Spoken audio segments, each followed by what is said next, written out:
நான் தானே சத்தியம் பண்ணிக்கிறேன். நீ வழக்கம் போல சனி குளத்துல முங்கி எந்திரிச்சிரு. அது புருஷனுக்கு ஒரு நியாயம், பொண்டாட்டிக்கு ஒரு நியாயமா? இது புருஷன் பொண்டாட்டியா? ஆயிடுச்சு. யோ, டவுன் காரியங்கிறது சரியா தானே இருக்கு. காரியம் முடிஞ்சு கழட்டிக்க பாக்குறியா? அப்படி ஏதாவது ஒரு நினைப்பு வந்துச்சு தொலைச்சுக்கிடும். என்ன புருஷன் பொண்டாட்டினே முடிவு பண்ணிட்டியா? இல்லையா, நீ பாட்டுக்கு கண்டேட்டமா கட்டி பிடிச்ச, நான் இன்னொருத்தங்க கட்டிக்க முடியும். சரி, இப்ப என்ன பண்ணுங்கிற? சொல்லு.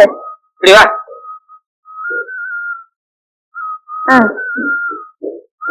ஏன் அதுக்கு இப்படியே மேல ஏறி உட்காந்துறது? நான் உட்காராம வேற ஒருத்தைய உட்கார முடியும்? தெரியாம ராத்திரில உங்ககிட்ட வந்து மாட்டீங்க. இந்த நாலு இருந்து நீ எங்க வேலை பாக்குறியோ அங்கேயே எனக்கு ஒரு வேலை பார்த்து கொடு. நான் ஆம்பளை, ஏதோ ஒரு வேலைக்கு போக முடியும். நீ பொம்பளை, உனக்கு என்ன வேலை தெரியும்? என்ன வேலையா? இந்த பாரியா, இந்த ஊர்ல முறுக்கு சுத்துறதுல எங்க அம்மா தான் பேர் எடுத்தவங்க. அந்த தொழில் அப்படியே என்கிட்ட இருக்கு.